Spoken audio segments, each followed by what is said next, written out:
अस्सलाम वालेकुम, all in one channel में खुश आमदीद। आज हम बनाने जा रहे हैं चिकन कबाब ग्रेवी यानी कि कबाब फ्राई, और ये बनेंगे बहुत ही टेस्टी। आप देखिएगा, बिल्कुल यूनिक और डिफरेंट तरीके से बनेंगे और बहुत ही सॉफ्ट भी होंगे। स्टार्ट करते हैं अपनी रेसिपी। हमने 2 से 3 प्याज लिए हैं जो बिल्कुल बारीक चॉप किए हैं, और इसी तरह से 2 से 3 टमाटर हैं जो बारीक चॉप कर लिए हैं। लहसुन, अदरक और मिर्चों का पेस्ट है। इस पेस्ट को भी बहुत ज़्यादा इसको बारीक नहीं किया, इतना किया है कि थोड़ा सा फ़ील हो कि हमने इसमें ऐड करना है। अब एक कढ़ाई में अलग से ऑयल लेंगे। ऑयल ऐड करने के बाद उसको गर्म होने देंगे। हमने तकरीबन 1 से 2 चमचे ऑयल ले लिया है। जब तक गर्म नहीं हो जाता तब तक इसको ऐसे ही रहने देंगे। इसके बाद इसमें प्याज ऐड करेंगे। ऑयल गर्म हो चुका है, प्याज हमने ऐड करके इसको सॉफ़्ट कर लेना। बहुत ज़्यादा ओवर कुक नहीं करना, बस सॉफ़्ट कर लेंगे लाइट सा। इतना सॉफ़्ट कर लेंगे कि प्याज थोड़ा नरम पड़ जाए और इसके अंदर दूसरी चीज़ें मिक्स हो सके। अब ये देखिए प्याज सॉफ़्ट हो चुका है। इसके अंदर हमने लहसुन और अदरक का पेस्ट ऐड करना है। लहसुन अदरक के पेस्ट को ऐड करने के बाद 1 से 1.5 मिनट तक लाजमी पकाते हैं और मीडियम आंच पे पकाते हैं ताकि ये ज़्यादा जल ना जाए। जलने के बाद इसका टेस्ट ख़राब हो जाता है और वो लुक भी नहीं आती। इसको और मुसलसल स्टिर करते रहते हैं ताकि ये जले नहीं, इसमें से स्मेल नहीं आए और लाइट गोल्डन हो जाए और प्यारी सी खुशबू आने लग जाए। देखिए लहसुन अदरक का पेस्ट, टमाटर नहीं, प्याज हमारे सॉफ़्ट हो चुके हैं। अब इसके बाद इस पॉइंट पे हमने इसके अंदर टमाटर ऐड करने हैं जो हमने बिल्कुल बारीक चॉप किए हुए थे। टमाटर ऐड करने के बाद इसको स्टिर करेंगे। टमाटर अपना पानी छोड़ देते हैं और जैसे ही हम टमाटर ऐड करते हैं प्याज की, लहसुन और अदरक की कुकिंग रुक जाती है। वो फिर सॉफ़्ट तो हो सकते हैं लेकिन फ्राई नहीं हो सकते क्योंकि इसमें पानी ऐड हो जाता है। टमाटर का पानी छोड़ देते हैं। इतना सॉफ़्ट इसको कर लेंगे कि बिल्कुल ग्रेवी वाली फॉर्म में आना शुरू हो जाए। सॉफ़्ट करते रहेंगे। इसके बाद इसमें स्पाइसेस ऐड करेंगे। स्पाइसेस आप अपनी मर्ज़ी से जितने ऐड करना चाहते हैं वो कर सकते हैं। कुटी हुई लाल मिर्च लाजमी है, इससे टेस्ट और अरोमा बिल्कुल ही चेंज आता है। धनिया, ज़ीरा है, हल्दी है, लाल मिर्च है और तिक्का मसाला ऐड किया हमने नमक के साथ। तिक्का मसाला ऑप्शनल है, अगर आप ऐड करना चाहें आपके पास मौजूद हो तो कर सकते हैं, अगर अवेलेबल नहीं है तो स्किप भी कर सकते हैं। लेकिन तिक्का मसाला से या कबाब मसाला ऐड करने से इसकी ग्रेवी बहुत ही ज़्यादा टेस्टी बनती है और बिल्कुल बाहर वाला टेस्ट। मुसलसल इसको हम हिलाते रहेंगे, सॉफ़्ट करते रहेंगे और आहिस्ता आहिस्ता इसका ऑयल अलग होना शुरू हो जाएगा। जब इसका ऑयल अलग हो जाए और इसकी प्रेजेंटेशन अच्छी आ जाए, लुक अच्छी आ जाए, तो इसमें थोड़ा थोड़ा पानी ऐड करेंगे और फिर इसको मुसलसल फ्राई करेंगे। इतना भून लेंगे कि अच्छे से सॉफ़्ट ग्रेवी तैयार हो जाए और इसके अलावा भूनने के बाद इसकी लुक और प्रेजेंटेशन बहुत ही अच्छी आती है। जितना आप किसी सालन को फ्राई करते हैं, उसको भूनते हैं, वो उतना ही ज़्यादा टेस्टी और लुक में भी उतना ही ज़्यादा अच्छा बनता है। अब इसको हमने इतना फ्राई कर लेना है कि ऑयल अलग हो जाए और बिल्कुल रेड सा कलर आ जाए इस पर। जब तक हम इसे पका रहे हैं, ये देखें आप उसकी लुक देख सकते हैं।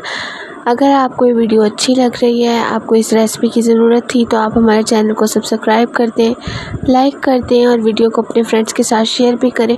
इसको आप अपने घर वालों के लिए बना के उनको खिलाएं, यकीन करें उनको बहुत ज़्यादा अच्छा लगेगा। और बिल्कुल ही डिफरेंट रेसिपी है जो आम तौर पे घरों में ज़्यादा नहीं बनाई जाती। हमारे यहाँ वही टिपिकल चिकन ग्रेवी, चिकन का सालन, ये कुछ बनता है। इसको ट्राई करके देखिए, यूनिक है, डिफरेंट है, सबको इंशाल्लाह बहुत पसंद आएगी। अब इस पॉइंट पे हमने इसमें दही ऐड करना है। दही हमारे पास 1 प्याली थी और इसको अच्छे से फेंट के ऐड करना है। दही ऐड करने के बाद हम इसको मुसलसल स्टिर करते रहेंगे यहाँ तक कि दही अपना पानी छोड़ देगा, अलग हो जाएगा।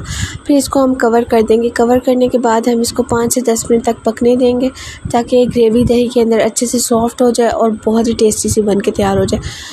ठीक 5 से 10 मिनट के बाद आप जब इसका कवर रिमूव करेंगे तो देख सकते हैं ऑयल अलग हो चुका है और बिल्कुल लुक सालन वाली आ चुकी है, जैसे बाहर के सालन मिलते हैं वैसे।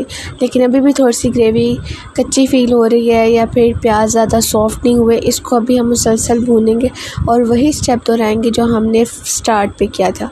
जब हम पानी ऐड करते गए तो इसको साथ साथ हम फ्राई करते गए थे। अब भी सेम वही स्टेप हम दोबारा से रिपीट करेंगे। जब आपको ये फ़ील हो कि ग्रेवी ऑलमोस्ट डन हो चुकी है, रेडी हो चुकी है, तो फिर आपने इस पॉइंट में इसमें पानी ऐड कर देना है और पानी इतना ऐड करना है कि ग्रेवी भी सॉफ्ट हो जाए। और हमने जो कबाब फ्राई करके रखे हुए थे उसको हम इसके अंदर ऐड करेंगे।